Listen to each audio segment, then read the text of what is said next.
Tayo po ay nandito sa aking munting farm kung saan mainit na. Ipasilong natin yung mga kambing, mga baka na nandito.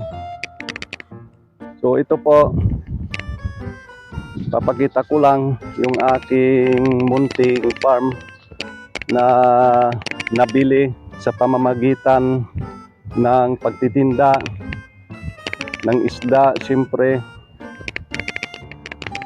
nabili ko ito dahil sa aking pag-iipon araw-araw. Kapag ako po ay mayroong kita, gagawa po natin yon, dahil iba talaga kapag iwasan natin yung mga bisyo na sinasayang lang, na wala o kaya walang katuturan. So ito, mainit na, grabe init. Ayan po, oh. Ayan. So napakagandang lugar, napakalinis, puro damo-damo. Ayun, oh, ang ganda ng mga damo.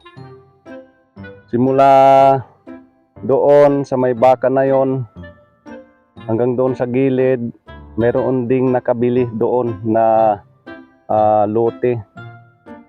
Patatayon siguro yan ng mga o kaya building, kasi dyan sa kabila ng mga nyug na yan ay dagat na, mga kababayan. So hanggang doon sa mga kahoy na yan, palibot, parang liter o lang siya, mga kababayan.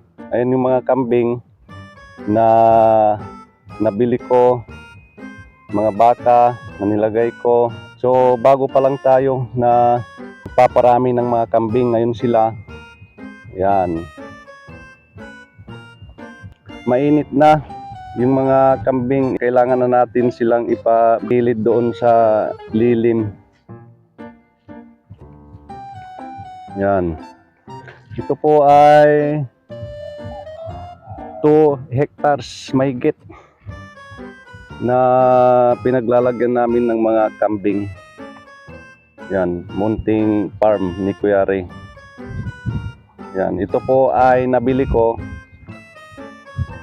inipon-ipon ko pamamagitan ng pagtitinda ng isda. So hindi na natin kailangan makipagkompetensya sa mga malalaking content creator para makapundar o guminhawa sa buhay. Magsipag ka lang, mag-ipon. Yun nga sinasabi ko, mas maganda yung pagtitipid. Kapag gusto mo talaga na gawin yung pangarap mo, ay talagang matutupad, mga kababayan. Yan, nakita nyo na yung aking nabili na munting farm.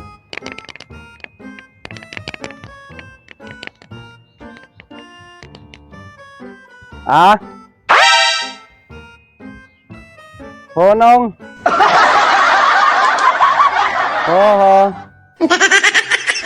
Ngaralang ra. Oo.